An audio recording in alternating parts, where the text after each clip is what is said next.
A ver si alguien tiene eso, ahí está, si no me olvido. Gracias, Marce.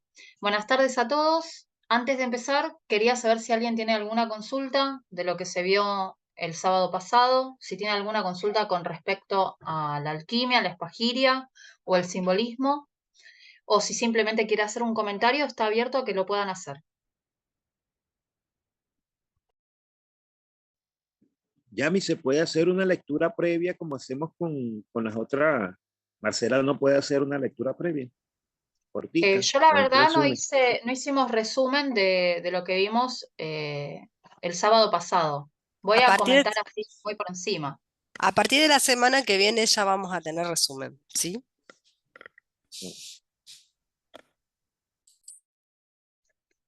¿Alguien quiere hacer un comentario? Igual quedó grabado, pero todavía no se subió. ¿Alguien quiere hacer algún comentario, alguna consulta?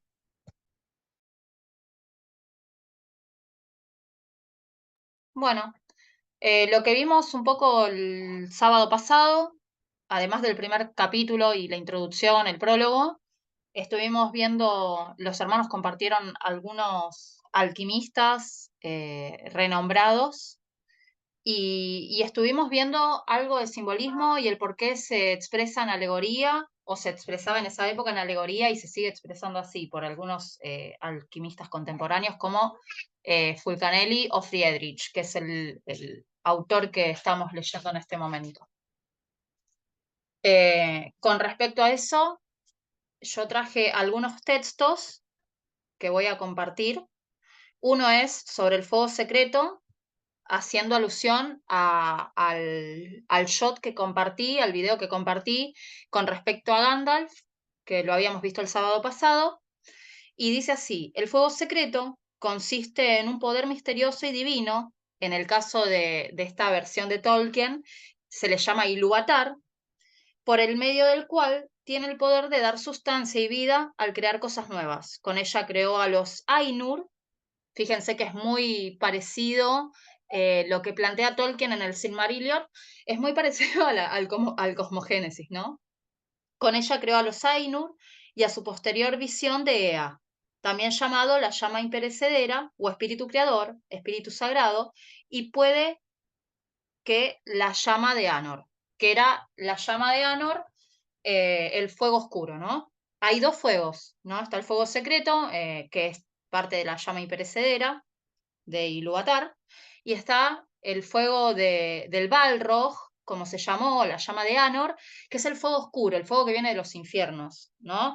Esos dos fuegos, en definitiva, son polares, ¿sí? Son duales, pero no dejan de ser parte de un mismo fuego ígneo. Los dos son necesarios para el proceso de evolución.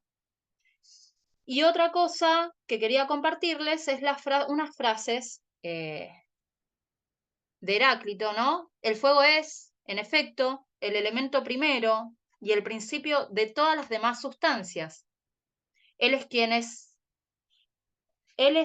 en el transcurso de sus metamorfosis, corre a través del agua, la tierra y el aire.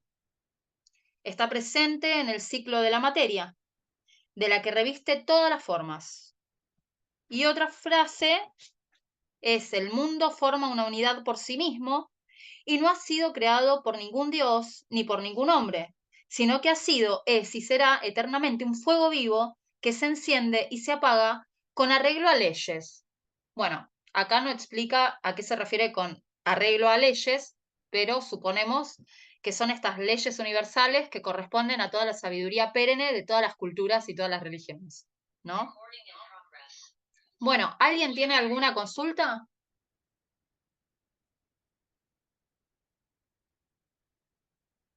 Bueno, antes de empezar la lectura, voy a compartir en pantalla unas imágenes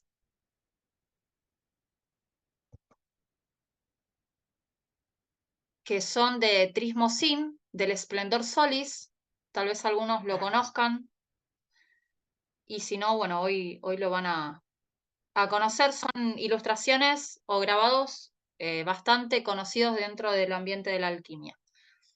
Bueno, acá está el sol interior como símbolo del lápiz, del rojo león alado, que arrebata al hombre de este valle de lágrimas, de las tribulaciones de la pobreza y de la enfermedad, para llevarlo entre alabanzas y los honores, lejos de las fétidas aguas egipcias, que son el pan cotidiano del hombre mortal. Esto lo dijo Nicolás Flamel en 1681.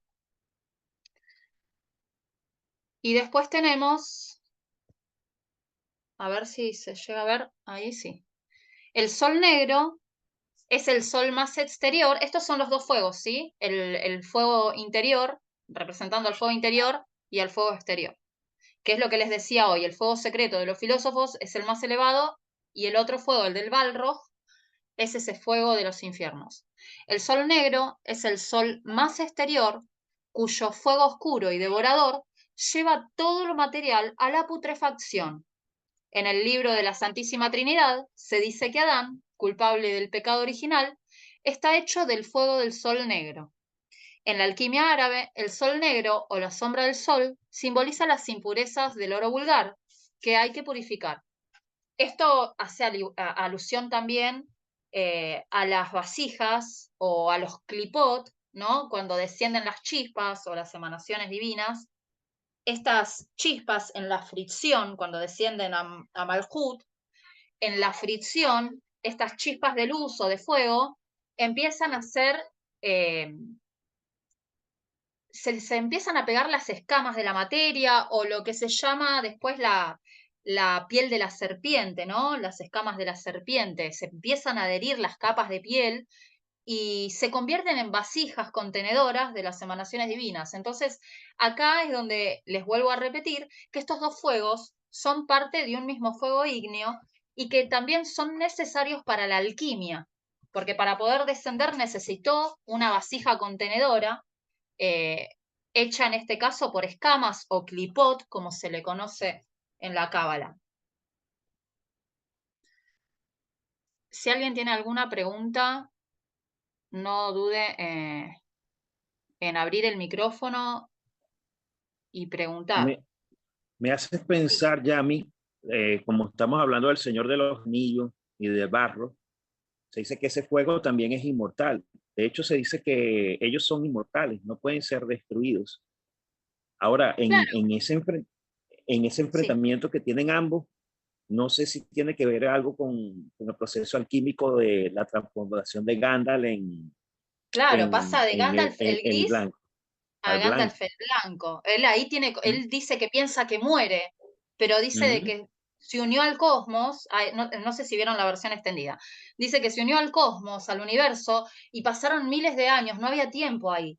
Y cuando volvió, o sea, le devolvió la vida, él ya no volvió como Gandalf el gris, volvió como Gandalf el blanco, y ahí lo representa con sus vestiduras blancas. Y cuando se presenta entre los medianos, eh, no se lo podía ver de la luz que tenía. Él tuvo que bajar la intensidad de la luz para que pueda ser visto. O sea, tiene mucha simbología Tolkien. Por eso quise mostrárselos y Mm. presentárselos en el fuego secreto, porque justamente en todo el Silmarillion habla del fuego secreto. Después, bueno, les quería mostrar esta imagen, que también es de un grabado de Robert Flood, también uno de mis alquimistas favoritos. Es el Etrusque Cosmi del tomo 1 de Oppenheim de 1617. Y acá muestra el fuego como el elemento más sutil y dice, como señala Flood, no se trata del fuego invisible de los alquimistas, sino de un fuego material que Paracelso califica de tenebroso y que produce la descomposición de todo lo viviente. Para el alquimista Teutón, la vida es un proceso de combustión. Bueno, como ven, el fuego, cuando habla del aire también, el aire tiene que ver con eso, ¿no? Cuando el fuego produce combustión, está generando aire, está quemando oxígeno. Y después les quería compartir esta otra imagen, que es del libro que yo tengo, no sé si se llega a ver todo. A ver, ¿se ve bien? ¿O sale abajo? Bueno, no importa. ¿Se llega a distinguir, Marce? El dibujo sí, las letras al final no, hay una parte que está tapada. Sí, las letras no, pero el gráfico sí. Ok, a ver si lo puedo abrir de otra manera. ¿Ahí se distingue? Ahí no se ve nada todavía. Sí, no se ve nada. A ver.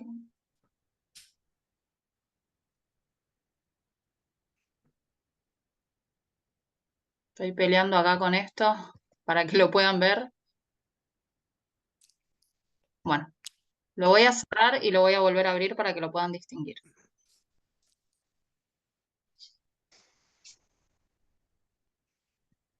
A ver ahí.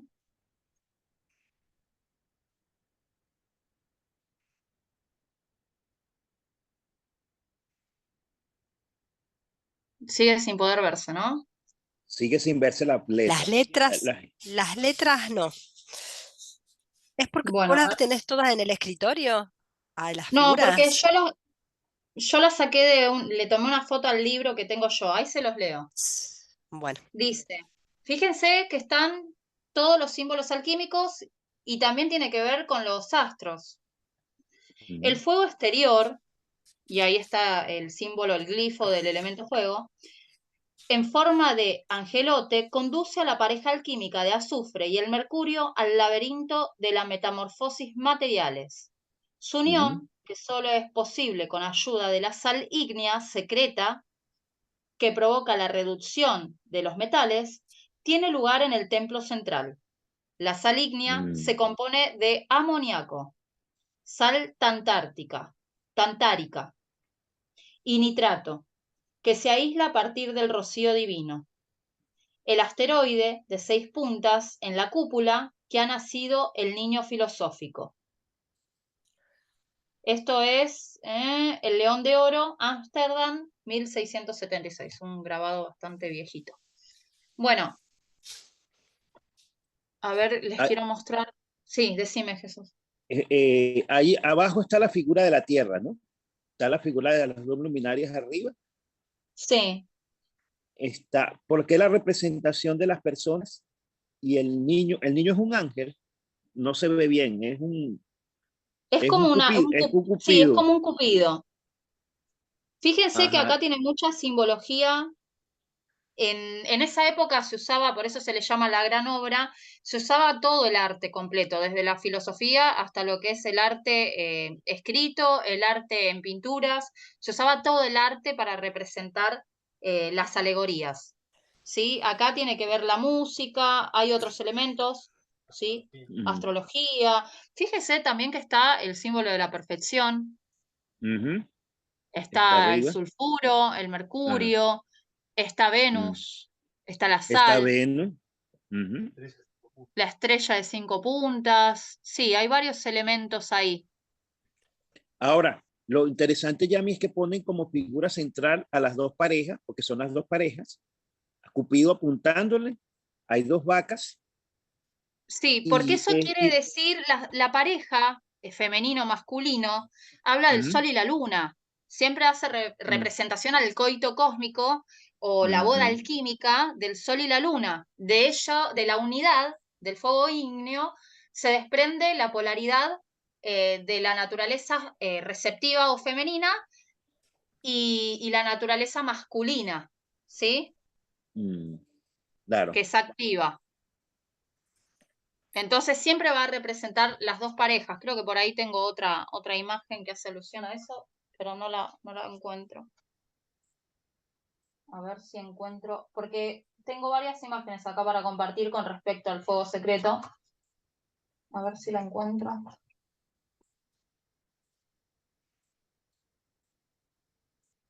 También en la figura hay es una especie de laberinto, ¿no? Un laberinto. Ah, también había compartido, ¿cómo? Ujú, Las órbitas, dice Sebastián, de los mm. planetas. Y el centro es la Las Tierra. Y el órbitas de los centro, la Tierra. Ya. A ver si logro encontrar la otra imagen que les quería compartir.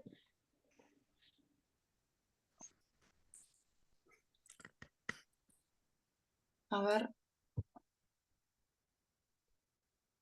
Denme un segundito, a ver si la puedo encontrar. Yo tengo una pregunta. ¿Sí? Lo que pasa es que yo soy nueva en el tema de alquimia. He visto algunos videos.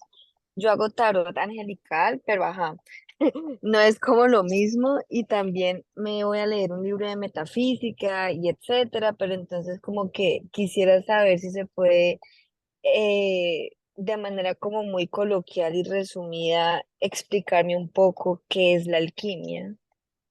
Bueno, la alquimia es un proceso de transmutación, básicamente. Se da a través de muchas alegorías. La primera alegoría es la química, ¿sí? La gran obra tiene que ver con la transmutación de lo profano a lo sagrado. Básicamente es eso.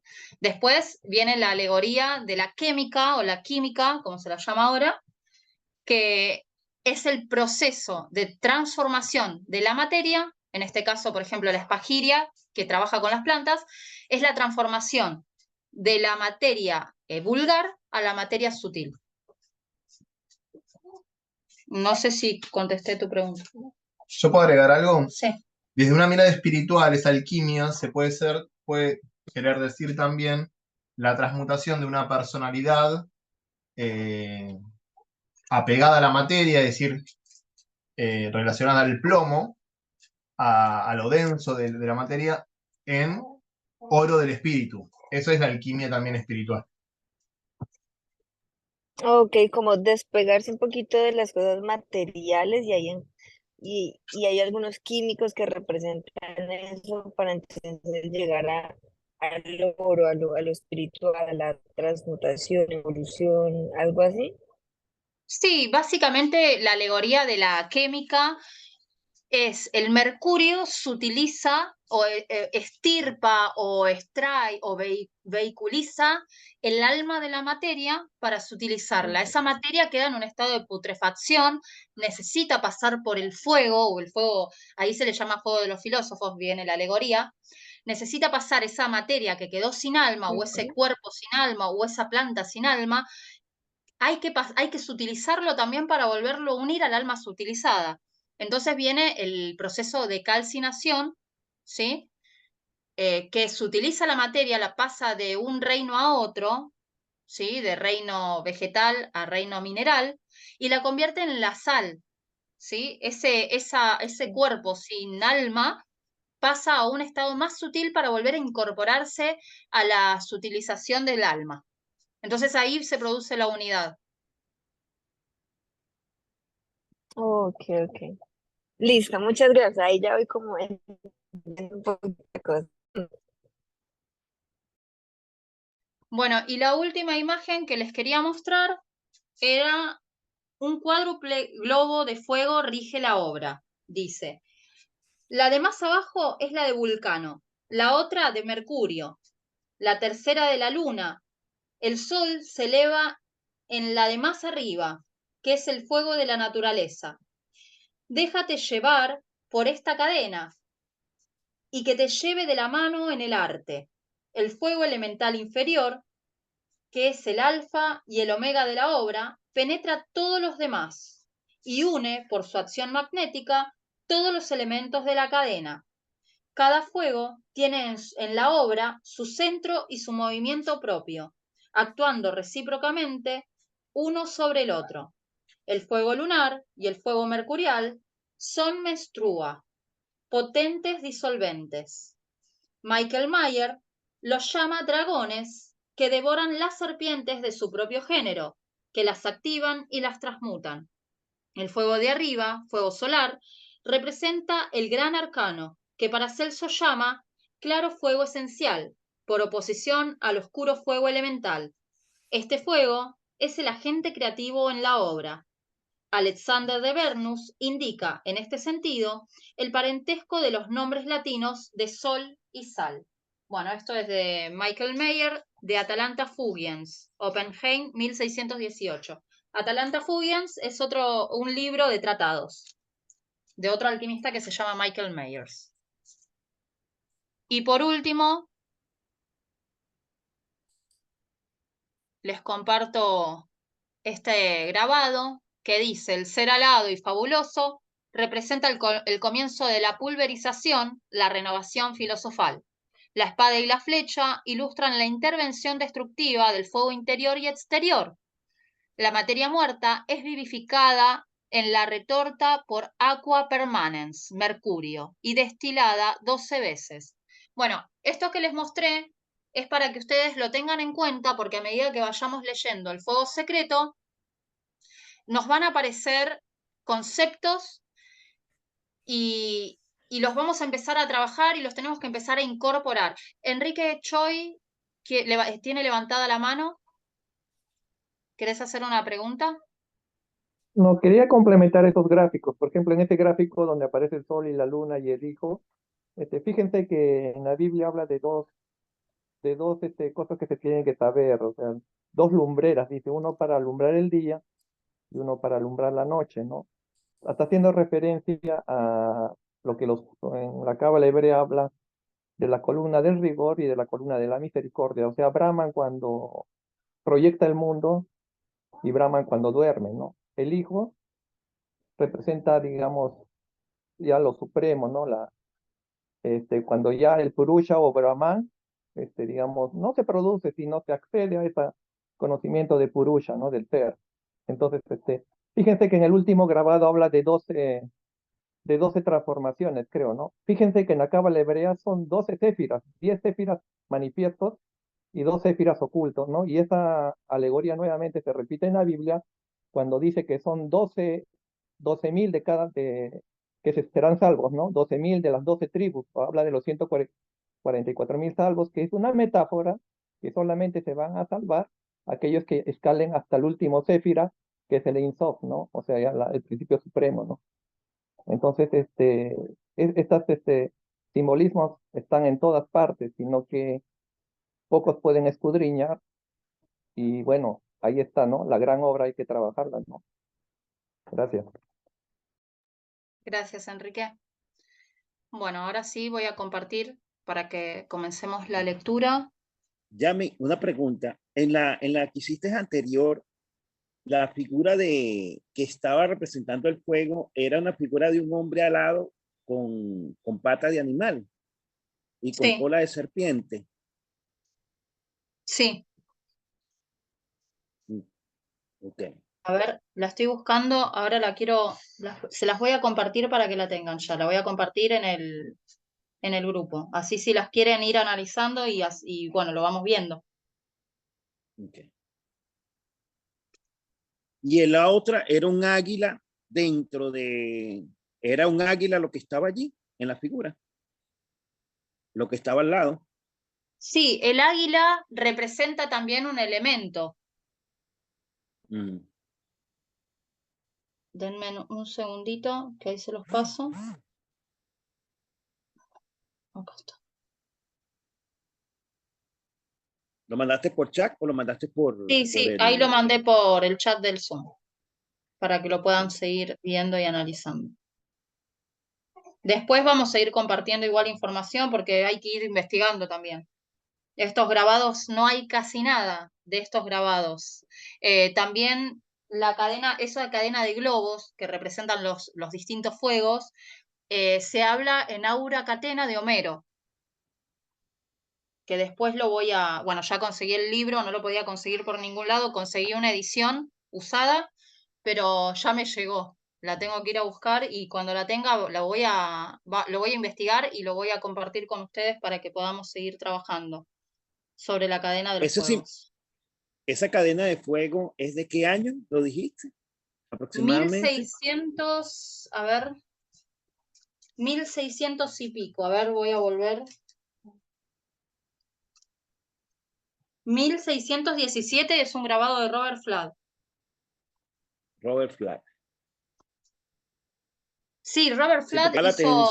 una de las cosas más importantes fue el monocordio, que representa la música de las esferas, y tiene varios grabados que tienen que ver con la alquimia.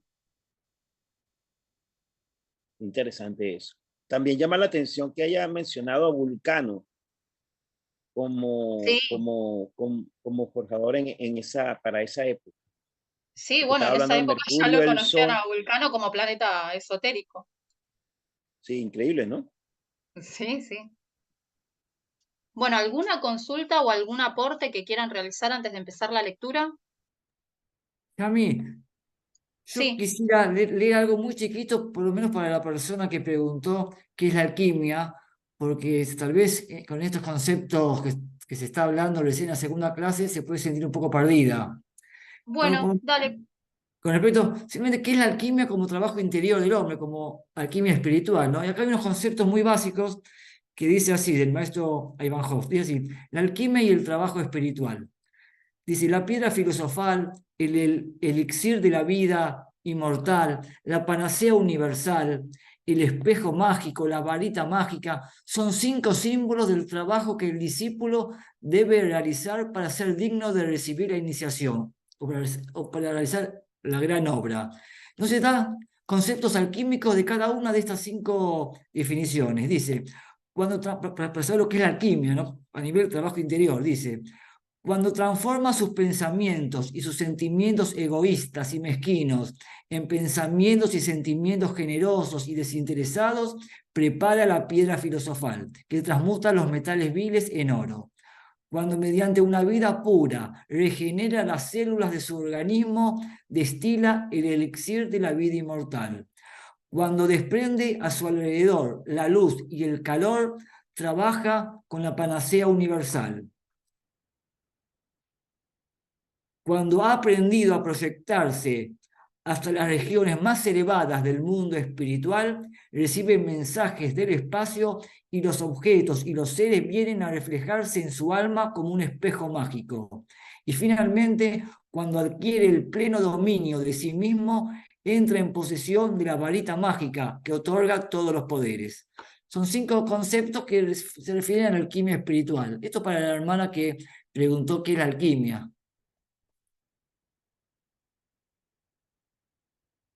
Gracias, Ale. Muchísimas gracias. Ale, si tenés algo del maestro Omran sobre alquimia, pasámelo después, por favor. Bueno. Gracias.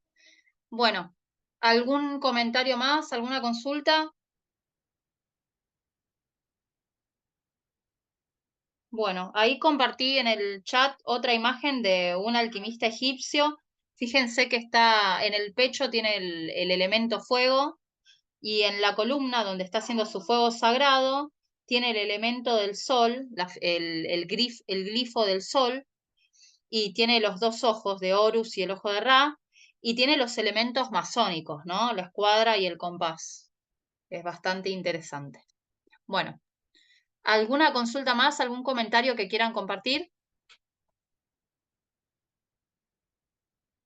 Bueno, vamos a empezar con la lectura del capítulo 2 del libro El fuego secreto de Friedrich von Lief. El laberinto de la simbología. Entre comillas. Sin embargo, los filósofos certifican que jamás hablan más oscuramente que cuando parecen expresarse con precisión. Asimismo, su claridad aparente engaña a los que se dejan seducir por el sentido literal y no se preocupan en absoluto por asegurarse si concuerda o no con la observación, la razón y la posibilidad de naturaleza. Los que quieren hacer nuestra obra mediante digestiones, destilaciones vulgares y sublimaciones semejantes y otros por trituraciones, todos ellos están fuera del buen camino, sumidos en gran error y dificultad y privados para siempre de conseguir su objetivo, porque todos esos nombres y palabras y maneras de operar son nombres, palabras y maneras metafóricas. Bueno, acá hace alusión a que si nos quedamos solo en la práctica, nos perdemos la parte de sutilizar lo espiritual. Entonces, si bien está la alegoría, la literalidad para la práctica de la alquimia a través de la materia, a través de la destilación, a través de los diferentes procesos químicos, también nos perdemos de otra parte importante que es la alquimia espiritual. No deja de sorprender al investigador serio que, a pesar de la gran variedad de advertencias al respecto, muchos interesados en la alquimia continúan interpretando literalmente las palabras de los viejos maestros. Fulcanelli no es la excepción al disfrazar sus enseñanzas bajo el manto de la metáfora. Sin embargo, dedica muchas páginas de sus obras a advertirnos al respecto. ¿Qué callar? Todo cuanto se refiere al secreto alquímico y concierne a su puesta en práctica, pues al constituir la revelación el privilegio exclusivo de Dios, la divulgación de los procedimientos se mantiene prohibida, no comunicable en lenguaje claro, permitida solo bajo el velo de la parábola, de la alegoría, de la imagen o de la metáfora. La alquimia tan solo es oscura porque está oculta. Los filósofos que quisieron transmitir a la posteridad la exposición de su doctrina y el fruto de sus labores, se guardaron de divulgar el arte presentándolo bajo una forma común, a fin de que el profano no pudiera hacer mal uso de él. Los filósofos no disponían de otras fuentes para ocultar a unos lo que querían mostrar a otros, más que ese fárrago de metáforas y símbolos diversos, y esa prolijidad de términos y de fórmulas caprichosas trazadas a abuela pluma y expresada en lenguaje claro para uso de los ávidos o de los insensatos. Bueno, acá demuestra cómo el maestro Fulcanelli, al igual que otros filósofos, necesitaron la metáfora. Recordemos, de vuelta, posicionémonos en la Edad Media, en la época del oscurantismo, cómo fueron perseguidos, cómo fueron torturados y asesinados, porque también había esta divulgación de que a través de la alquimia se podía transformar el metal común en oro. Entonces había un afán por parte de los reyes o por parte de los condes de alcanzar este conocimiento. Entonces eran perseguidos por un lado por la iglesia, porque su arte era pagano, y por otro lado eran perseguidos también por los reyes y eran torturados porque querían conseguir este secreto de la piedra filosofal o de conseguir un metal vulgar para transformar en oro. Estas son algunas de las advertencias que el insigne alquimista nos regala, como indicándonos que todo lo que tenga que ver con el arte sagrado posee un doble significado o un significado que no es el aparente. Como si fuese poco, su fiel discípulo, Eugène Casseliet, vuelve a reiterarnos la advertencia en el prefacio de las Moradas Filosofales. Nuestros libros no son escritos para todos, repiten los viejos maestros, si bien todos son llamados a leerlos. En efecto, cada uno debe aportar su esfuerzo personal, absolutamente indispensable, si desea adquirir las nociones de una ciencia que jamás ha cesado de ser esotérica. Por ello, los filósofos, con objeto de esconder sus principios al vulgo, han cubierto al antiguo conocimiento con el misterio de las palabras y el velo de las alegorías. Estas reglas exclusivas tienen una razón profunda. Si se me preguntara cuál es, respondería simplemente que el privilegio de las ciencias debería ser patrimonio de los sabios de élite. Al caer en el ámbito popular, distribuidos sin discernimiento entre las masas y explotados ciegamente por ellas, los más hermosos descubrimientos se evidencian más perjudiciales que útiles. En la opinión del señor Canceliet, vemos claramente indicadas las razones y la confirmación de que las obras del maestro Fulcanelli están bajo el velo de la metáfora y como tal deben ser leídas y entendidas. Por lo tanto, sería un acto de insensatez, y no pretendemos ser groseros, sino honestos, el querer seguir literalmente las indicaciones y fórmulas que en ellas se muestran. Este lenguaje oscuro y simbólico, tan querido por los adeptos para expresar sus ideas y tan exasperante para aquellos que se inician en el arte sagrado, fue denominado Cábala hermética, término el cual no debe ser confundido con la Cábala hebrea. Según el propio Fulcanelli nos advierte, la Cábala hermética se aplica a los libros, textos y documentos de las ciencias esotéricas de la antigüedad, de la Edad Media y de los tiempos modernos, mientras que la Cábala hebraica no es más que un procedimiento basado en la descomposición y explicación de cada palabra o de cada letra. La Cábala hermética, por el contrario, es una verdadera lengua. La Cábala proporciona la causa, da el principio y revela la causa de las ciencias. Conocer la Cábala es hablar la lengua del Pegaso, la lengua del caballo, lengua misteriosa de los filósofos o discípulos de Hermes. La Cábala domina toda la didáctica de la Ars Magna, del mismo modo que el simbolismo abarca toda su iconografía. La Cábala y el simbolismo toman vías diferentes para llegar a la misma meta y para confundirse en las mismas enseñanzas. Son las dos columnas maestras levantadas sobre las piedras angulares de los cimientos filosóficos que soportan el frontón alquímico del templo de la sabiduría.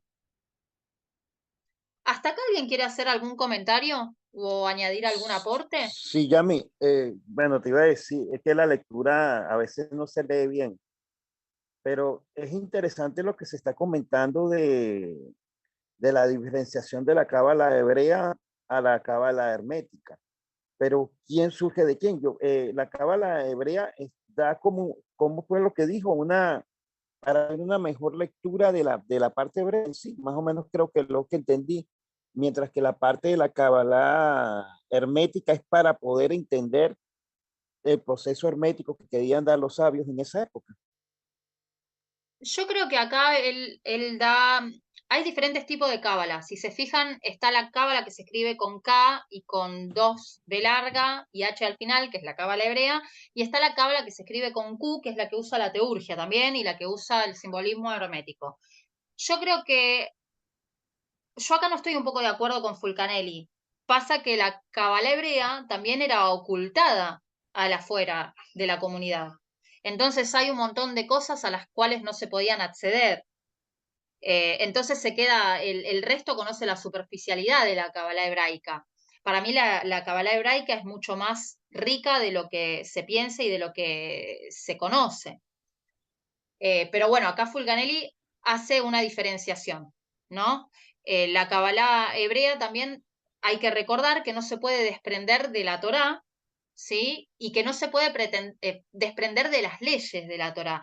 Entonces, ¿qué pasa? La comunidad ve a la cábala profana o a la cábala de la afuera o a la cábala que investiga a través de la alquimia, porque también era juzgada por el Sanedrín o por la comunidad, la ve como profana, la ve como pagana. ¿Por qué? Porque no aplica las leyes de la Torá. Entonces yo creo que la diferenciación que hace Fulcanelli tiene que ver más con eso, ¿no? Como que la Kabbalah hebraica se queda con un aspecto y no respeta el otro. Ahora, yo he visto libros del Zohar donde habla de las salamandras también, pero esto lo oculta, o sea, está oculto. Es la realidad, no es para todos. Hay rabinos que Entonces, ocultan esta información. claro, entonces eso daría pensar que la cábala hebraica fue primero, porque si viene del fundamento de que nació justamente con la idea religiosa apegada a la Torá, el gran problema fue lo que tú estás comentando ahorita, que ellos no se abrieron a dar todo el conocimiento, porque estamos No hablando es de que los no, mismos no es que no se sefirológicos. abrieron, no es que no se abrieron. Hay un grupo de sabios que sí se abrió, pero no lo reveló al vulgo, ¿sí? Y tampoco permitía que el afuera de la comunidad sepa de qué se trataba la Kabbalah. Pero recordemos que, a ver, en la época, vamos más antes, en la biblioteca alejandrina, se juntaban todos los sabios a debatir y a compartir sus ideas, ¿sí? Y ahí estaban los sabios también hebreos. Y ahí se compartía también la cábala, porque ¿de dónde sale la cábala que menciona Fulcanelli? El conocimiento de la cábala que menciona Fulcanelli. De una puesta en común que hubo anterior. Después se cerró. Recordemos que también la cábala no viene solo del pueblo hebreo. Es un conjunto de conocimientos porque el pueblo hebreo cuando fue exiliado, fue un montón fue a Babilonia, fue a Damasco y ahí se enriqueció también de otras sabidurías. Entonces se incorporó conocimiento. Claro, Pero fíjate que las letras, cuando hablamos de la hebrea, en el sentido de hecho, tienen muy incorporado las letras hebreas, los nombres en hebreo, los números La asociados al alfabeto gematría. hebreo y toda la parte. Claro, eso es la gematría. Sí, Ahí sí. Fulcanelli se refirió como que la Kabbalah tiene que ver más con la gematría. Entonces, si no tenés acceso al idioma hebreo, ahí perdés la posibilidad de conocer también la Kabbalah hebrea. Pero es mucho más, tiene más profundidad que eso, que la gematría. No es solo la Claro, gematría, claro. hay una Ya, cosmogénesis también dentro de la Kabbalah que es igual y concuerda con la cosmogénesis que presenta Blavatsky, por ejemplo. ¿Algún comentario más? y una pregunta, Sí, ajá. sí. Blavatsky entonces trabajaría más con la cábala hermética que con la cábala hebrea. Yo creo que ella ¿O es accedió a la erróneo Kabbalah hermética y no a la Kabbalah hebrea, porque hay, le escuché, vi que en una parte ella escribe sobre la Kabbalah hebrea y tiene la misma concepción que Fulcanelli. Para mí que ella tuvo un acceso a la Kabbalah hermética y no a la Kabbalah hebrea. Porque no es fácil, a ver, si vos no sos judío, no podés acceder. Y yo estando dentro de la comunidad, como soy mujer, por ejemplo, ¿no? Te doy un ejemplo. Como soy mujer, no me dejaban acceder a la Kabbalah. Entonces, imagínate que Blavatsky, no siendo judía y siendo mujer, menos le iban a dejar acceder. Entonces, yo creo que ella, cuando se refiere a la Kabbalah hebrea, se refiere desde ese lugar. O sea, se refiere más, ella conoce la Kabbalah hermética. Es una visión mía, igual, es una suposición mía. coincido contigo, coincido con tu apreciación. Que a mí, ¿Alguna? Sí, sí, no, comentarte que recién hay personas como yo que entramos en alquimia, somos principiantes en alquimia y de repente cuando nombras palabras como gematría, que sí, sería bueno que nos expliques también qué significa eso. bueno, la gematría es la ciencia profética, por así decirlo, que tiene que ver con la Kabbalah, de que cada letra hebrea tiene un número. Cuando nosotros tenemos una palabra, por ejemplo, Melech, esa palabra Melech, que significa rey, tiene un significado numérico y un resultado numérico. Ese resultado numérico nos lleva a otras palabras que tienen el mismo valor. Ellos lo que hacían era una lectura a nivel numérico, no solo de la parte literal, sino que a nivel numérico. Entonces, de esas palabras numéricas salían concordancias. Entonces, de eso sacaban un montón de conocimiento. No sé si se entendió. Sí, sí, lo simbólico. Ahora, Sí, fíjate esto, ya me sí, se, pones enten- a pensar otra. se entendió muy bien. Yami, Se simplemente, entendió bien. simplemente te digo que cuando nombres así palabras nuevas, que no las Sí, expliques también, eso. sí, perdón. Yami, otra cuestión que me pones a pensar, y no, quizás tendrá de pregunta al grupo. Fíjate que al partir esa división, y vamos a asociar todo el proceso de la astrología, porque lo sorprendente es que la cábala hebrea se ha abierto ahorita. Lo tenemos en Zoom y muchos de esos sabios se están abriendo, pero ellos tenían un tipo de astrología basada en esa base, en esa cábala apegada al hebreo, pero también había una astrología basada en la astrología hermética, en la cábala hermética. Y así también pudo haber divisiones con otro tipo de conocimientos. Es que sí, ellos igual, ya les digo, tenían el conocimiento de los elementales y todo. Yo pregunté a un moré, que significa maestro, a un rabino, sobre las salamandras, porque había leído un texto hebreo y no podía, lamentablemente no hay acceso al Zohar, y el Zohar al que hay acceso no respeta, no es confiable lo que se encuentra en Internet. Entonces no hay acceso al Zohar como para poder encontrar estos aspectos que nosotros desconocemos. Cuando yo le pregunté, él me pasó este texto donde habla de las salamandras y hablaba de sacar la sangre de las salamandras para utilizarla para la alquimia.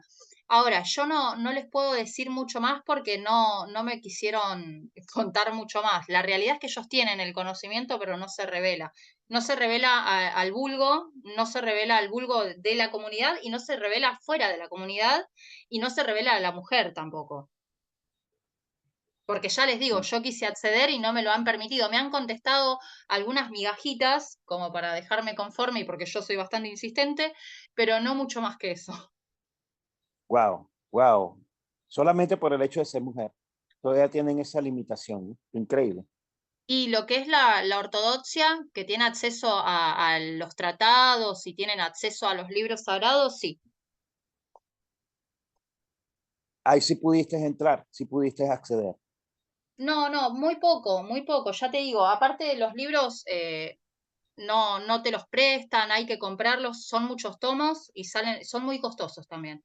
Entonces podés acceder al libro, el que está dentro de la comunidad, vos vas a la judaica y lo comprás.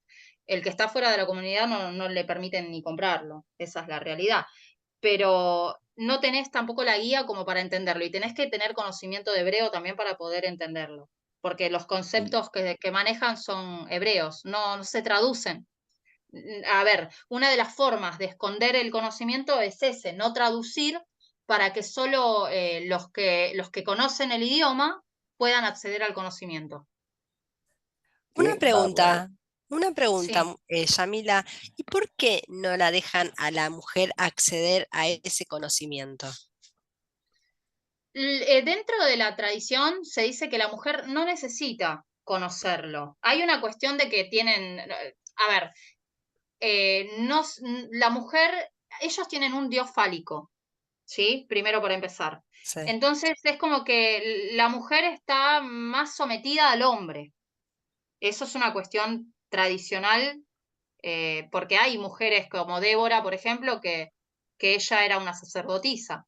Se ocultó, ¿no?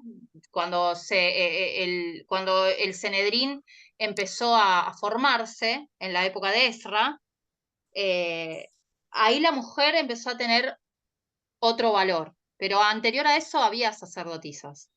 Entonces es como que la mujer fue desplazada y hay, no sé, yo no sé si un miedo hacia, hacia a que la mujer aprenda. Tiene que ver con una cuestión más de machismo, creo. Pero bueno, Sí, ya te digo, tiene que ver con paternalismo. un dios fálico también, Mm. un dios antropomórfico, ¿sí? Jehová sería. No, Sí. Jehová no existe dentro del ¿Y judaísmo, es cómo una palabra que cómo, se inventó después. y cómo sería el nombre entonces? No, ellos le llaman de otra forma. Jehová es una palabra que se inventó después por el cristianismo. De hecho, ni la usan, no se usa. Ellos le llaman a Shen, le llaman a Adonai o Elohim, pero no le llaman, Jehová no existe. Ok. ¿Alguna consulta Claro. más? Sí, bueno, rapidito, y disculpa que te haya interrumpido tanto en esto. No, La no pasa. división de las dos escuelas, hay una comunidad cabalística que cree en Jesús y que lo ve como el Mesías, y hay otro que no cree en Jesús y lo ve como que él es una persona normal, un maestro normal, pero no es la representación divina que se le está dando del Mesías. Porque aparentemente esa cultura está esperando por un Mesías, pero es un Mesías fuerte, es un Mesías guerrero, alejado de la figura de Jesús. Pero sin embargo, esas dos figuras están divididas allá en Israel. Y hay muchas divisiones dentro de Israel con respecto a la figura mesiánica. Por un lado, la ortodoxia no asume ni acepta la figura de Jesús. Y por otro lado, no sé si ustedes saben de que se creó el Instituto del Templo porque ellos piensan levantar el tercer templo, entonces se creó el Instituto del Templo y ya se eligió el Sanedrín y se eligió a los Kohanim, que son los sacerdotes. No sé Sí, si había saben, escuchado. Sí, saben sí, de había eso. Bueno, escuchado eso, sí. ellos están volviendo los rituales como eran, tal cual, como si estuviera el Beit HaMikdash o el Gran Templo. Dentro de ellos está la ortodoxia, pero dentro de ellos hay gente que cree en la figura del maestro Yoshua o Jesús, como le dicen ustedes, como maestro, como rabenu. Pero la figura mesiánica es muy controversial, Primero porque hay una ley dentro de la Torá donde no se permite dioses de otras naciones y Jesús es visto como un dios de otra nación o de otra religión. Entonces es como que hay un montón de aspectos que ellos no pueden soportar o no pueden aceptar o asimilar. Eso por un lado, o sea, al ir contra la ley, no pueden aceptarlo, porque va contra la ley el asumir a otro dios de una nación, de otra nación o de otra religión. Claro, Sí, claro.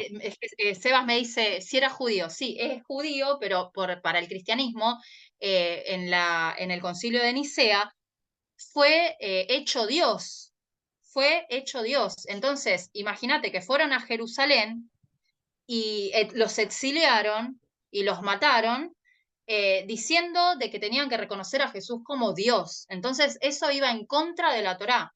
Y a partir de ahí, dentro de la tradición, Jesús es mal visto. Exacto. Entonces, hay muchas contraindicaciones y contradicciones. Por eso hay como muchas corrientes. Dentro de Israel está muy dividida por estas cuestiones. Hay un grupo, no sé, después búsquenlo en Facebook, se llama Cohen Alioro, se escribe. Cohen Alioro. Alioro. Okay. Ajá. Bueno, él es perteneciente a los Kohanim y es un creyente de Yoshua como maestro, de Yoshua como rabino. Obviamente fue un rabino, porque imagínense que podía entrar a la sinagoga a enseñar en Shabbat, si no, no hubiese podido. Bueno, claro, el rabino más importante de este siglo, que fue Kaduri, que él ya falleció, él reveló el nombre del Mesías y reveló que era Yoshua ben Yosef Hanatzrat, o sea, Yoshua, Jesús, hijo de José, de Nazaret. Esa fue la revelación de uno de los rabinos más importantes, que fue Kaduri. Pero bueno, como les digo, está muy dividido y es muy controversial la figura mesiánica. En ¿Alguna pregunta más? conclusión, Sí. para el tema, estamos entonces estudiando la alquimia en base a la cábala hermética. A la cábala hermética, así es. Pero no se limiten a la cábala hermética. Como les digo, hay formas de acceder a la cábala hebrea también, que a mí me parece muy rica. Solo que hay que conocer los conceptos hebreos para poder acceder. Eso sí, bueno, si tienen alguna duda, pueden consultar en el grupo. Bueno, si no hay ninguna pregunta o ningún aporte más, seguimos con la lectura. Nos parece haber ejemplificado lo suficiente sobre la calidad metafórica de los textos alquímicos, según nos señala el maestro Fulcanelli, como para seguir repitiendo sus palabras.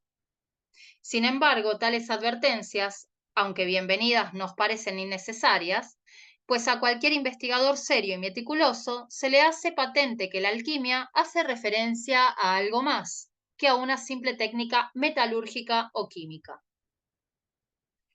Pronto uno se da cuenta que una enmarañada jungla de palabras e imágenes le cierran el paso a la comprensión de ese algo más. Con asombro y desesperación, vemos cómo la misma materia o sustancia es llamada con diversos nombres. Entre comillas, este sujeto tan vulgar y tan despreciado se convierte seguidamente en el árbol de la vida, elixir o piedra filosofal, obra maestra de la naturaleza, ayudada por el trabajo humano, pura y rica joya de la alquimia. Seguimos con otro párrafo de otra frase de Fulcanelli. El espíritu universal, materializado en los minerales bajo el nombre alquímico de azufre, constituye el principio y el agente eficaz de todas las tinturas metálicas. Pero este espíritu, esta sangre roja de los niños, solo puede obtenerse descomponiendo lo que la naturaleza había antes reunido en ellos. Es pues necesario que el cuerpo perezca, que sea crucificado y que muera, si se quiere extraer el alma, vida metálica y rocío celeste que aquel tenía encerrada. Todo el trabajo del arte consiste en animar este mercurio hasta que aparezca revestido del indicado signo. Y los autores antiguos llamaron a este signo sello de Hermes, sal de los sabios, marca y huella del Todopoderoso, firma de este y también estrella de los magos, estrella polar. Bueno, estos son algunos nombres de los que yo les decía el mercurio como vehiculizador del alma, ¿sí? O sea, nosotros ponemos un ejemplo práctico, ¿no? Tenemos el alcohol que representa al mercurio y ponemos a macerar durante 3-4 meses un romero. Nosotros ahí vamos a tener, una vez que hagamos el filtrado y separemos la materia sin el alma, vamos a tener en ese mercurio, ¿sí?, el alma del romero. Entonces, esa va a ser el sello de Hermes o la sal de los sabios, ¿sí? O la estrella de los magos. Es el mercurio que extrajo el alma de la materia. Si no tienen alguna pregunta, seguimos leyendo. Esa es la estrella de los magos, cuando te refieres a Así los es. Reyes Magos. El mercurio, como lo interpretaban los Sí, alquimistas.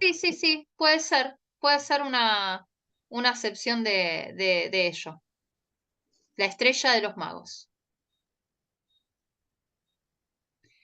En estos 3 ejemplos extraídos de El misterio de las catedrales, vemos que se utilizan como sinónimos los términos piedra filosofal, elixir y árbol de la vida. Al espíritu universal se le designa como azufre, sangre roja de los niños, rocío celeste, alma o vida metálica.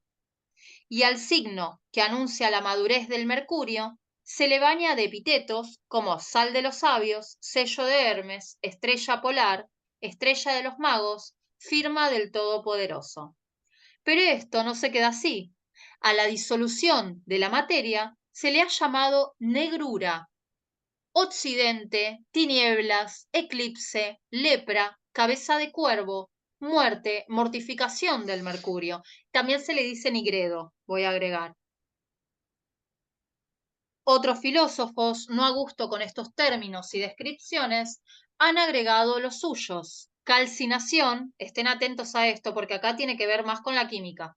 Calcinación, denudación, separación, trituración, asación, reducción, ablandamiento, extracción, liquefacción, sutilización, división, humación, impastación, destilación, putrefacción, corrupción, gruta, infierno, dragones, fíjense que hay muchos grabados con dragones, generación, ingresión, sumersión, impregnación y conjunción. Nos costaría trabajo creer que todos estos nombres hacen referencia al mismo proceso, si no fuese porque el propio Fulcanelli lo afirma en su capítulo dedicado a Luis d'Estissac, gobernador de Poitou, Ila Sintong, acto compasivo del maestro hacia el estudioso, pues con esa indicación da a entender que tanto su obra como la de sus antecesores solo tratan de una operación y una materia. Ejemplo similar tenemos en la descripción del revis, amalgama o compuesto, unión del azufre y el mercurio, la cual es comparada a una lucha durante su primer encuentro. Recordemos que la unión del mercurio y el azufre es esta unión, representa también esta unión entre el sol y la luna, o el hombre y la mujer. Es el coito cósmico. Y la descripción del Revis hace referencia a esto porque dice que las semillas de caos, si lo llevamos al esoterismo alquímico, nosotros tenemos que deshacernos de las semillas de caos que salen del último chakra y lo tenemos que llevar hacia arriba en una, como si fuera un fuego serpentino, ¿sí?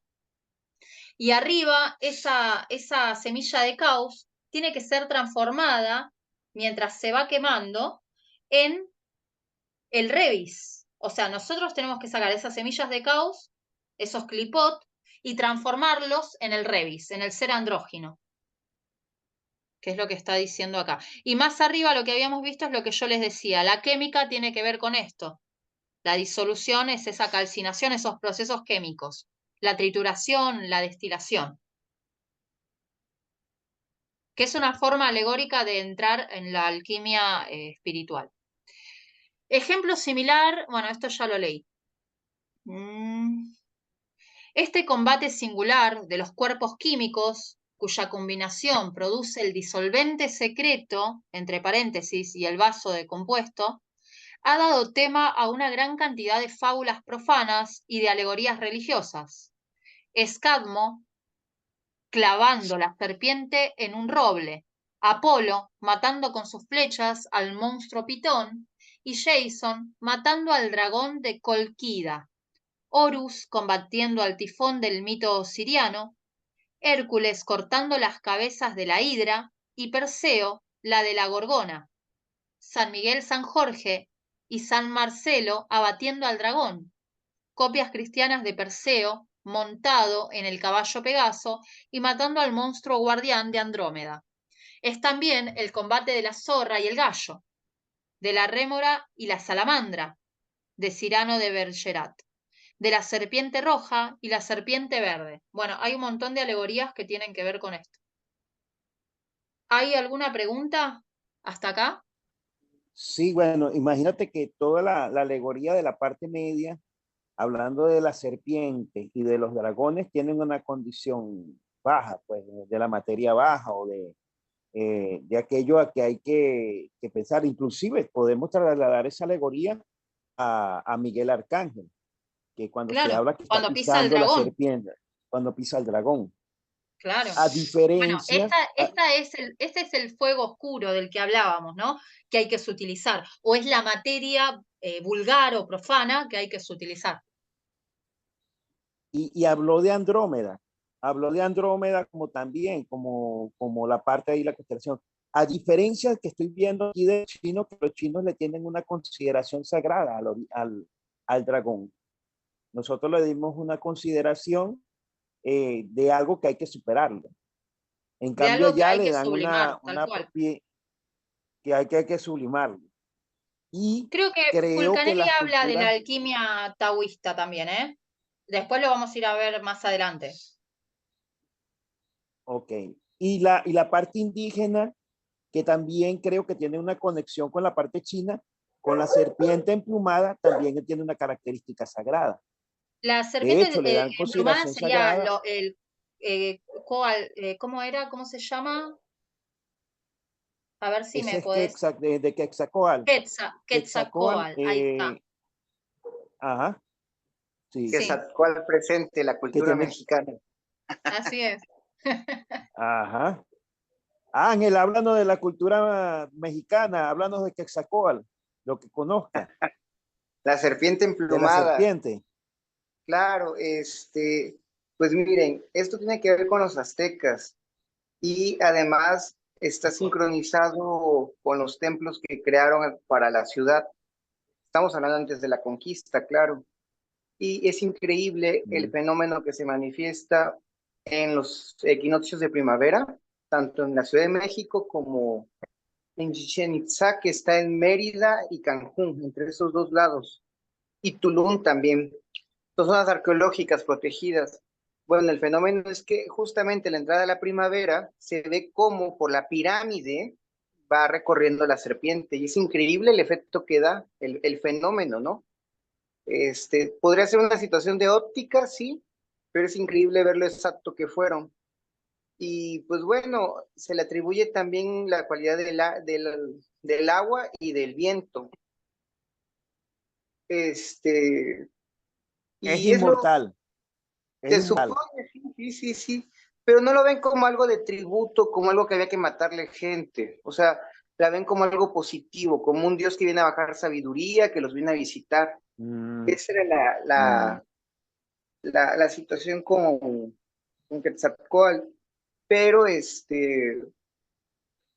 pues es parte de la mitología, vamos a poner así, azteca y maya. Claro. No, no, no te puedo decir que es un arquetipo para todo México, la cultura, porque había varias civilizaciones, pero para la azteca y la maya sí compartían esa deidad, por decirlo así. Les voy a mandar Claro. la foto de una pirámide, digo, de un modelo chiquito que tengo, para que se den cuenta que las pirámides de México no acaban en punta, acaban en un cuadrado. Ajá, es cierto. Eso es cierto. Ahorita se las voy a Terminan enviar. en un Aquí la cuadrado. tengo enfrente de mí, una réplica. Y de hecho tengo en mi mano, a ver, voy a poner la cámara. Hola, hola, ¿me ven? Sí. Aquí déjame Ujú. percibirme. Sí. Aquí vamos a poner. Aquí tengo es que no me lo, aquí participantes, acá está. Ya me logré ver. Miren, ese es Quetzalcóatl. Es hermoso, sí. Mm, Y aquí tenemos una, déjenme voltear la cámara, debe haber modo. Denme un segundo, ténganme paciencia. Aquí está. A ver. ¿Dónde? No te veo, no te veo. Espérame. Ya logré ver, perdónenme, ya. Miren, esto es una pirámide de mexicana. Sí. Si se Ajá. dan cuenta, y tiene ciertos niveles específicos, creo que son 7. 7 o 12, no recuerdo exactamente. Yo aquí la tengo en la casa. Y aquí tengo mi Quetzalcóatl. Ujú. Y acá tengo otro modelo de pirámide también. Se dan cuenta, no acaba en punta, Sí, acaba sí, en no acaba en cuadrado. punta. Porque, por Ujú. ejemplo, en contraste con las pirámides de Giza, que se acaban en punta, estas no. Estas no. Aquí tengo una de Giza, que la acaba de mover para limpiarle. Esta se acaba en Ujú. punta. La pirámide tradicional se acaba así. Estas de México no. Y ya les enseñé yo un Miguel Arcángel que también tengo en la casa, pero acá hay otro. Ah, la caja Miguel. Ah, Sí. guardadito por ahí. No, no está ¿Y a guardado, quién es te que está mientras pisando? al demonio, se supone. Aquí tengo Al demonio. miren, no sé si ya se logra ver. Ah, no, aquí me veo yo, el otro ángel. Aquí está el arcángel Miguel. Mm, Claro, ahí está la alegoría, ajá. ¿viste? También, en el cristianismo. Sí, Sí. sí. Entonces aquí tengo al Después arcángel Miguel. compartimos información sobre Quetzalcóatl. Claro, claro. Acá Por Sebas dice que supuesto que representa, el dragón representa también a Escorpio, y acá en el chat dice la Kundalini. sí. La verdad, yo Sí, les puedo la, decir en mi la experiencia. serpiente tiene distintas connotaciones, ¿no? O sea, muchas veces se le atribuye a la capacidad de transmutación, se la relaciona también con el tiempo, los nagas, que son las serpientes sagradas, que son aquellos conocedores del tiempo, de ahí vienen también los nazarenos. Desde cierta perspectiva también se lo asocia cuando desciende el árbol, con la caída del hombre en la materialización, y cuando asciende, es decir, cuando se transforma en una serpiente emplumada o en águila, es la elevación de la Kundalini. Son dos aspectos también del signo de Escorpio, ¿no? La serpiente eh, da un nivel desde Escorpio, apegado a la materia, a la parte más oscura, y el águila, que también es el símbolo de uno de los apóstoles de San Juan, es la sublimación de esa energía o el equivalente de lo que dijimos recién, la de la serpiente emplumada. O sea, hay un montón de connotaciones y relaciones entre la serpiente, la energía, Fohat a nivel cósmico, si se quiere, la Kundalini de Oriente, el águila, Garuda, también conocido como el vehículo de Vishnu en la filosofía hindú, o las tradiciones de la India, el dragón sublimado, Makara, que es el dragón sublimado, es como ya vehículo de la deidad, donde Makara se sublima y se transforma en el vehículo ¿cómo se llama? De Varuna, Ajá. es el Y dragón blanco. Chelón en los chinos, Seba. Y por eso, y en los Chelón es el... chinos y en los americanos, o sea, son todos símbolos muy similares que tienen que ver Y con esto, cuando con la uno sublimación muere, de la energía. ¿Cómo hace? Cuando uno muere, y vamos a poner que tenemos, que enterramos el cuerpo, lo ponemos en un ataúd, en un féretro, queda una serpiente con los años, que es la columna vertebral. Claro, bueno, el caduceo también tiene que ver con el entrelazamiento de las energías de Ida y Pingala y la sublimación en las alas de la parte alta del caduceo, ¿no? Entonces hay un montón de simbolismos en distintas culturas muy parecidos que tienen que ver con esto, con el redireccionamiento de la energía. Y eso es la alquimia. Y la sublimación. O sea, la sublimación, el redireccionamiento de la alquimia, la transmutación vía el fuego, o sea, se quema la escoria, se quema las impurezas, ese es el proceso del fuego sagrado, o sea, eso es a través del fuego sagrado, y esa es la alquimia espiritual, para transformar el plomo de la personalidad en oro del espíritu. Entonces, necesitas una transmutación de la personalidad y una para la trascendencia, para poder reposicionar la conciencia en otro nivel. Y eso implica la elevación de la energía.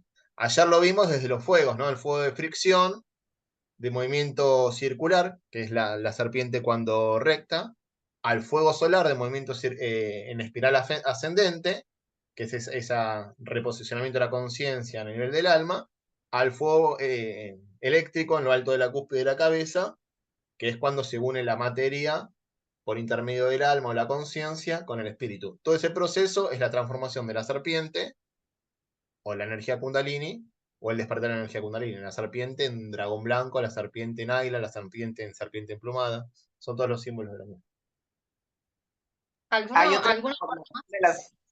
otra transformación de la serpiente. ¿Cuál? Cuando nos enojamos. Ya te vi la cara de picardía. Ya te vi la cara de picardía en la cámara.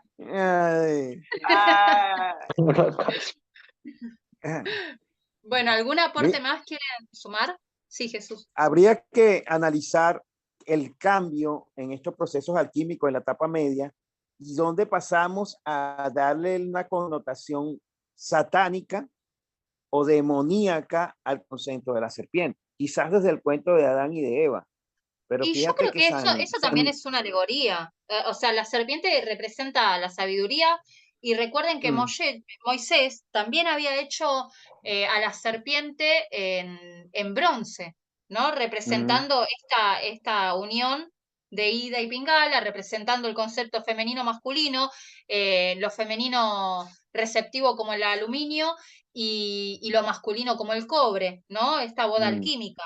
Yo creo que era una alegoría y para el vulgo justamente era lo satánico, ¿sí? Y para los adeptos era esta representación de la sabiduría. Era lo sagrado. De hecho, si no recuerdo mal, no es la serpiente en hebreo, sino es el serpiente, y creo que de la misma gematría de serpiente viene de Mesías. Sí.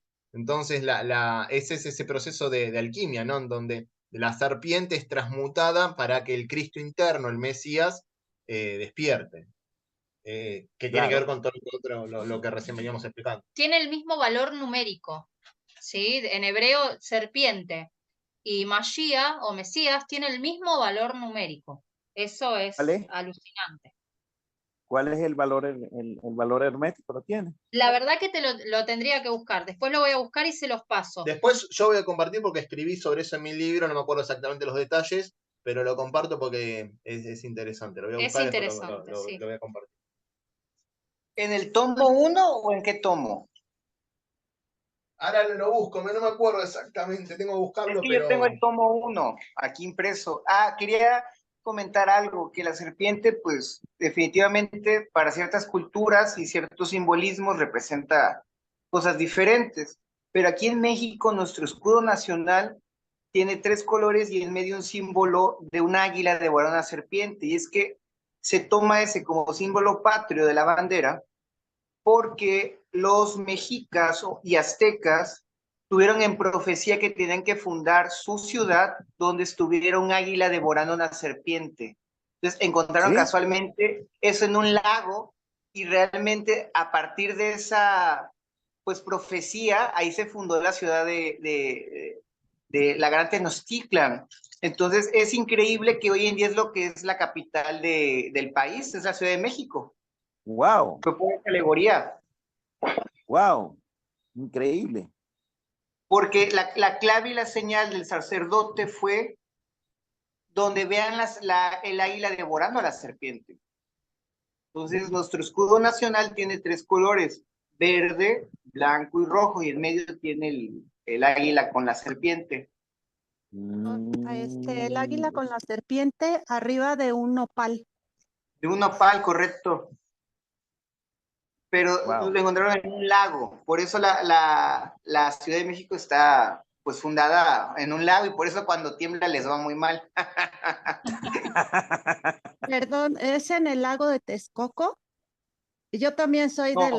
nací en la Sí. Ciudad de México, vivo en el Estado de México, en el norte del Estado de México, y efectivamente estaba la profecía de que se tenía que encontrar una serpiente, un águila devorando una serpiente arriba de un nopal, y en donde existiera iban a formar la ciudad de Tenochtitlan, y Es estaba correcto. en medio del lago de Texcoco.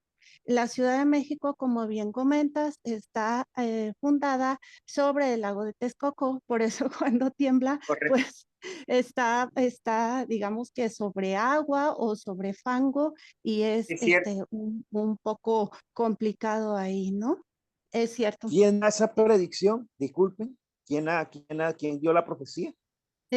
Bueno, se conoce que los aztecas venían de un lugar que se llamaba Aztlán, y hubo un grupo de personas que vivían en Aztlán que decidieron emigrar al sur. Al parecer es al sur, Aztlán estaba en el norte, y andaban buscando dónde fundar su ciudad.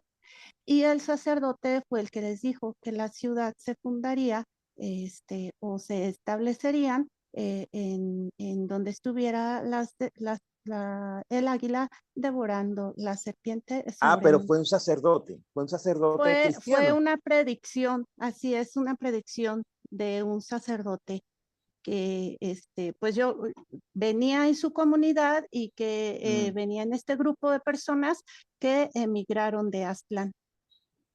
Qué interesante eso. Aztlán me suena como Atlantis, ¿no? Aztlán, sí. Tiene palabras Pues- parecidas. De hecho, según un poco lo de antropogénesis, ¿no? La cuarta raza raíz, la raza que la conocemos como Atlante, se hundió, digamos, su continente, pero hubo células que se fueron a distintas partes del globo donde se permanecía en tierra firme, ¿no?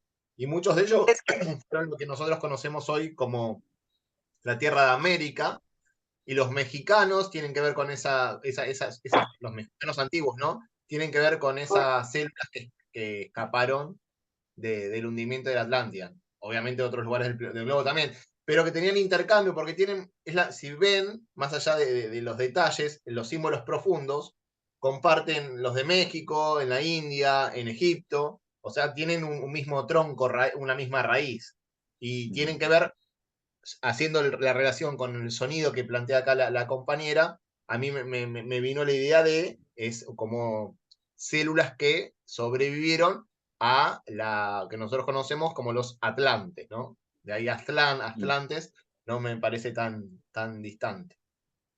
Sí, de hecho aquí en el estado de Hidalgo estaban los toltecas, y sus estructuras y lo que dejaron son de atlantes, o sea, son gigantes. Entonces, yo alguna vez leí específicamente que son de las últimas razas de los atlantes, de las subrazas, ellos y los indios rojos.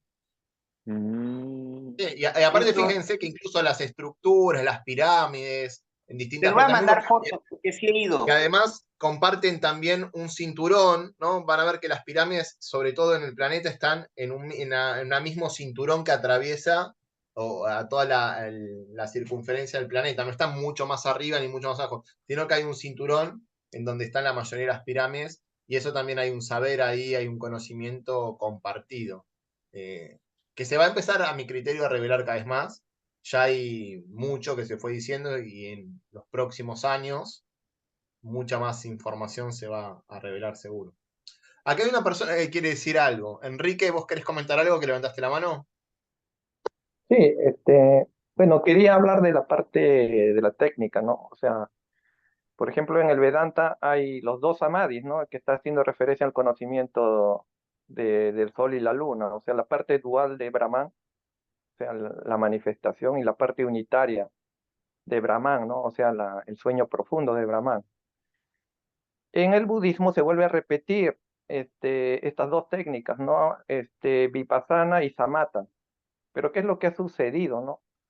La sucesión discipular ha sido cortada. O sea, ¿qué quiero decir con la sucesión? O sea, el maestro que conocía la técnica, digamos, debería transmitir a su mejor discípulo para que continúe, digamos, el conocimiento de la parte práctica, ¿no? Para que logren el despertar. Pero esto fue cortado debido a que no había buenos discípulos, ¿no? ¿Cómo se llama? Se perdió la técnica, ¿no? Entonces, bueno, actualmente no sé si habrá algún grupo, digamos, que conozca este trabajo y finalmente lo más complicado era la parte final, el producto, ¿no? El hijo alquímico, o sea, la estabilización en la vigilia de Brahman, ¿no? En el Vedanta le llaman Vaisvanara o el Adam Kadmon en judaísmo. O sea, aquel ser que se ha vuelto el mismo principio supremo, ¿no? El anciano de los días, ¿no? El principio Keter, o sea, la conciencia cósmica. Bueno, pero como dice, todavía permanecen, pero para el que está listo, ¿no? Para el profano no va a encontrar nada, ¿no? Ni siquiera va a entender las alegorías, ¿no? Eso era todo lo que quería compartir. Muchas gracias. ¿Alguien más quiere dar un aporte? ¿Algún comentario? ¿Alguna pregunta? Sí, cuando estaba preguntándote, Yami, que dónde podía haberse creado, y estoy pensando en el Concilio de Nicea, la figura satánica como malo. Quizás ahí la alegoría de la serpiente como algo satánico y malvado, y quitándole el sentido de transmutación. Sí, eso es tardío, no tiene su origen En el concilio no tiene, es después, creo Sí, que es más medieval el concepto. pero incluso Blavatsky, después cuando habla de ese famoso pecado original, que es, que es tentada vía la serpiente Eva, y Eva le dice que pruebe la manzana del árbol del bien y del mal. Adán, en realidad, lo que hizo esa serpiente, lejos de ser maldita, es abrirle los ojos a la humanidad para que se vuelva consciente y evolucione. O sea, lo que es un favor que le hizo a la humanidad, es un regalo que le hizo esa serpiente a la humanidad para que salga de la ignorancia en la que estaba y vía la experiencia en la dualidad pueda cosechar la sabiduría y la síntesis.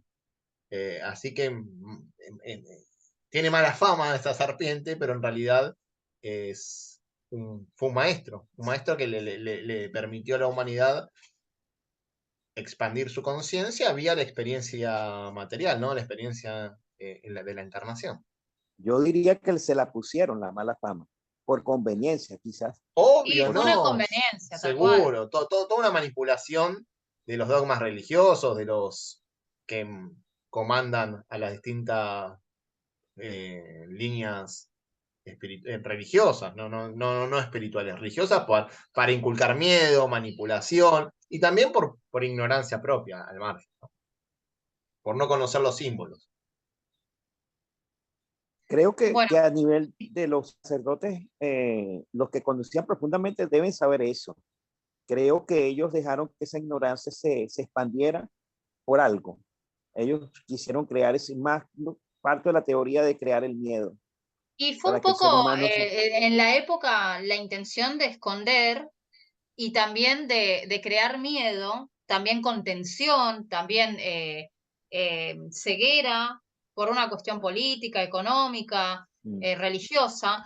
Yo, como les decía hoy, cuando se creó el Sanedrín nuevamente, cuando Esdras fue con Nehemías a reconstruir el templo y los muros de Jerusalén, ellos quisieron ocultar la Torá y para que no la paganicen, para que cuando venían a querer meterse dentro de los muros, a destruir Jerusalén, no se lleven la Torá y no la paganicen, no la traduzcan. Entonces, ¿qué hizo el Sanedrín en ese momento? Ocultó la Torá y empezó a enseñar ¿cómo le llaman? Las takanot, las leyes adicionales, que después, 400 años después, la Torá se perdió, quedó guardada, y lo que enseñó un rabino a su discípulo era justamente las takanot. Por eso cuando Jesús viene y dice, ustedes señalan con el dedo y no pueden levantar ni siquiera sus leyes, o sea, no pueden cumplir ni siquiera sus leyes, se refería a esas leyes, no se refería a la Torah. Por eso dice de que él vino a cumplir y no a abolir. Lo que sí vino a abolir son las leyes adicionales que fueron creadas por el Sanedrín. Pero tiene que ver con esto, con una cuestión de control también, ¿no? El Sí, ocultar. que es parte de la evolución de la humanidad también, ¿no? O sea, todo lo que nos parece malo en realidad tiene un bien oculto y colabora a largo plazo, si se quiere, para la evolución de la humanidad. Y creo que digo esto y me parece que ya tenemos que ir haciendo el cierre porque estamos pasados de hora. Todo tiene un trasfondo también, si se quiere, en la Atlántida, en donde el conocimiento se tuvo por egoísmo, por el sentido de separatividad que se fue profundizando, se hizo mal uso de ese conocimiento y entonces se le tuvo que ocultar a la gente, se le tuvo que sacar ese conocimiento esotérico o oculto que por el mal uso fue peligroso. Y bueno, entonces quedaron las reminiscencias en la próxima raza o humanidad, que es la raza aria, quedaron esas reminiscencias en donde cierto conocimiento parecería que es para una élite y tiene que ocultárselo al pueblo, pero ahí mal entendido, ¿entendés? Una deformación de lo que tuvo que ocurrir en la época Atlante por una cuestión de supervivencia incluso de la raza, mal entendido y por cuestiones de poder se replicaron a lo largo de la historia más reciente, digo, más reciente, los últimos 5.000 años. Bueno, gente, me parece que tenemos que ir haciendo el cierre. No sé si alguien quiere hacer un último comentario. La próxima vamos a ver si podemos leer un poco más. Hoy quedó como medio corto la lectura, ¿Tenés, pero todo tiene su razón de ser. Sí. tenés el cierre, Yami? ¿O No, querés no que lo ponga el hice cierre? todavía. Bueno, ¿querés que ponga el Poner, cierre de siempre? sí, Comparto sí, poner el entonces. cierre de siempre. Antes de Dale. terminar, quería compartir una Bueno. invocación. A ver, denme un segundito, está en latín. Dice, unus in nihil, omnia in duos, duo in unum in nihil, nec quatuor, nec omnia, nec unus, nec nihil sunt. Nunc habeamus lucem et collaborem. Mortem confundit magus. Esto en español dice, uno en nada, todo en dos, dos en uno en nada. Ni cuatro, ni todo, ni uno, ni nada son. Ahora tengamos luz y calor. El mago engaña a la muerte.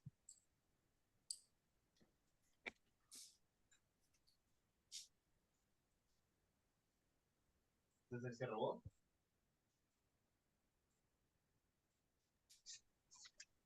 Bueno, gente, vamos a hacer el cierre. Ahí está en pantalla. Espalda recta. Aflojamos las tensiones del cuerpo.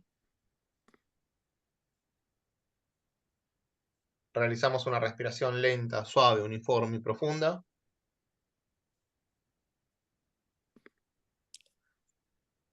Y emitimos 3 veces la palabra sagrada Om.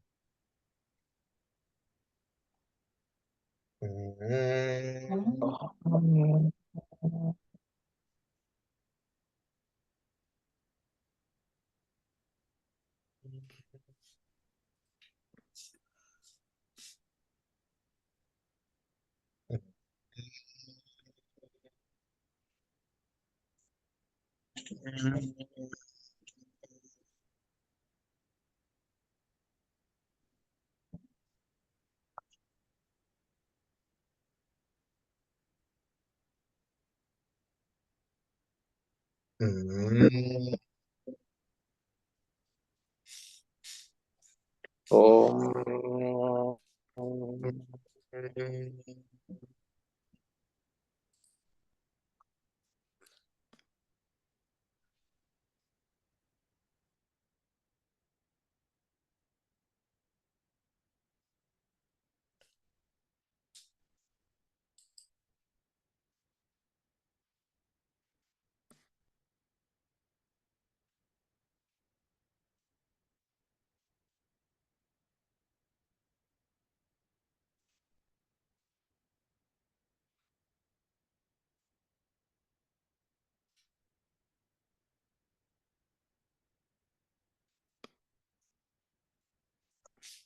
Loka samasta sukino bhavantu. Loka samasta sukino bhavantu. Loka samasta sukino bhavantu.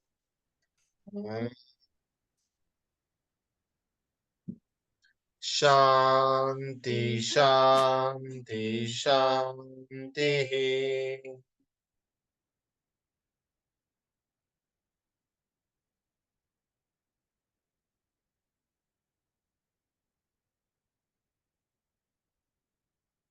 Lentamente y luego una respiración suave y profunda. Inspirando y exhalando por nariz, retomamos la percepción habitual.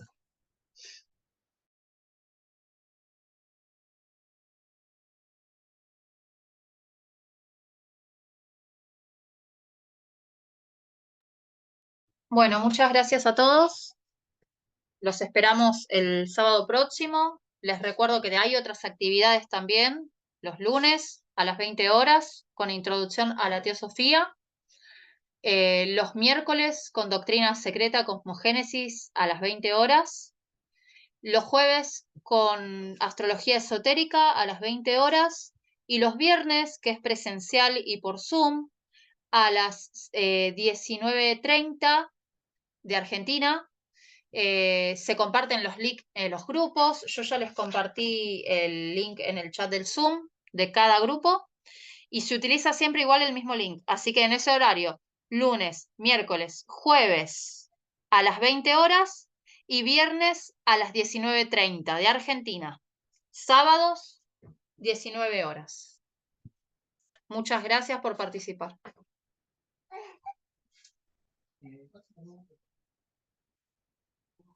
Buenas noches a todos. Bueno, muy lindo trabajo, me gustó.